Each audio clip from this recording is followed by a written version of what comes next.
നമസ്കാരം. തിരുവനന്തപുരം മെട്രോയ്ക്ക് ഈ വർഷം 11 വയസ്സ് തികയുകയാണ്. പഠനങ്ങളും ചർച്ചകളും മുറപോലെ നടക്കുന്നുമുണ്ട്.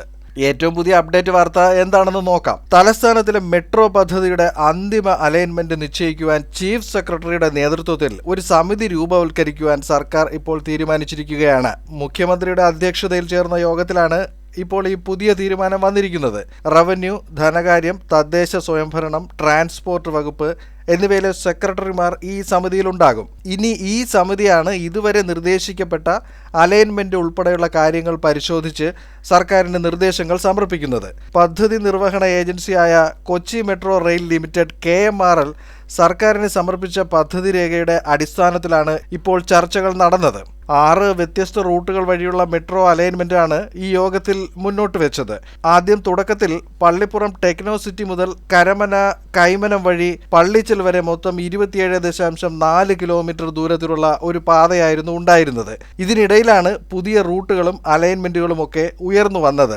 ഒരെണ്ണം Kazhakkoottam techno park, Lulu mall, Chakka, Eenchakkal വഴി കിള്ളിപ്പാലം വരെയും മറ്റൊരെണ്ണം കഴക്കൂട്ടം ശ്രീകാര്യം, പട്ടം, MG റോഡ്, കിഴക്കേക്കോട്ട വഴി എന്നിങ്ങനെയായിരുന്നു. വേറൊന്ന് കഴക്കൂട്ടം ടെക്നോ പാർക്ക് വഴി ആക്കുളത്തെത്തി അവിടെ നിന്ന് ഉള്ളൂർ മെഡിക്കൽ കോളേജ്, പട്ടം, MG റോഡ് വഴി കിഴക്കേക്കോട്ട എന്നിങ്ങനെയായിരുന്നു.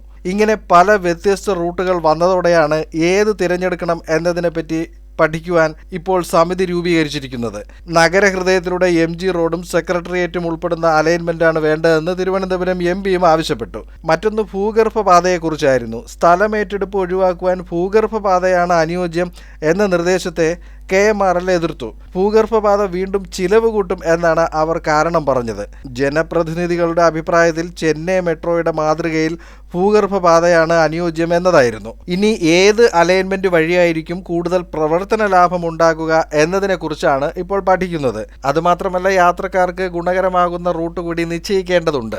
2 ഘട്ടങ്ങളിലായി വിഭാവനം ചെയ്ത മെട്രോ പദ്ധതിക്ക് 11,000 കോടിയാണ് ചിലവ് കണക്കാക്കുന്നത്.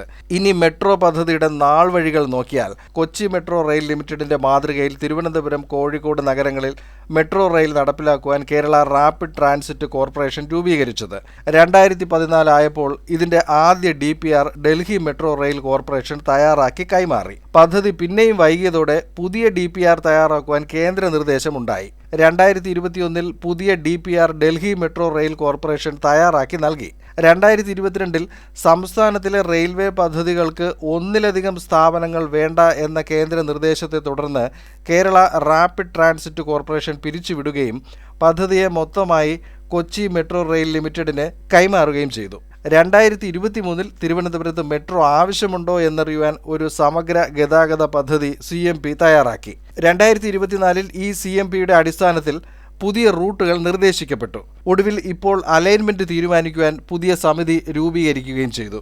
കഴിഞ്ഞ ഫെബ്രുവരിയിൽ പദ്ധതിയുടെ പ്രാഥമിക രൂപരേഖ സമർപ്പിച്ച ശേഷം അലൈൻമെന്റുമായി ബന്ധപ്പെട്ട് മാത്രം 8ഓളം നിർദ്ദേശങ്ങളാണ് വന്നിരിക്കുന്നത്. തിരുവനന്തപുരത്ത് ലൈറ്റ് മെട്രോ നടപ്പാക്കുവാനായിരുന്നു ആദ്യം നിശ്ചയിച്ചിരുന്നത്. പിന്നീട് നടന്ന പഠനത്തിലാണ് കൊച്ചിയുടെ മാതൃകയിൽ ഇവിടെയും മെട്രോ നിർമ്മിക്കുവാൻ തീരുമാനമായത്. അന്തിമ അലൈൻമെന്റ് നിശ്ചയിച്ചാൽ 1 മാസത്തിനകം DPR പൂർത്തിയാക്കാമെന്നാണ് KMRL പറയുന്നത്. പെട്ടെന്ന് തന്നെ ഇതിൽ ഒരു തീരുമാനം ഉണ്ടാകണമെന്നും സർക്കാർ ആവശ്യപ്പെട്ടിട്ടുണ്ട്. ഇനിയും പഠനവും ചർച്ചയും തുടർന്നാൽ പദ്ധതി നീളുകയും നിർമ്മാണ ചെലവ് കൂടുകയും ചെയ്യും. തലസ്ഥാനത്തിലെ മെട്രോയ്ക്ക് കേന്ദ്ര പിന്തുണ ലഭിക്കുമെന്ന നിലയിലാണ് ഇപ്പോൾ കാര്യങ്ങൾ മുന്നോട്ട് പോകുന്നത്. തിരുവനന്തപുരം മെട്രോയുടെ പുതിയ അപ്ഡേറ്റ് വാർത്തകൾക്കൊപ്പം വീഡിയോയും പോസ്റ്റ് ചെയ്യുന്നതായിരിക്കും. ചാനലിന് നൽകുന്ന പിന്തുണയ്ക്ക് നന്ദി അറിയിക്കുകയാണ്. മറ്റൊരു തലസ്ഥാന വിശേഷവുമായി വീണ്ടും അടുത്ത വീഡിയോയിൽ കാണാം.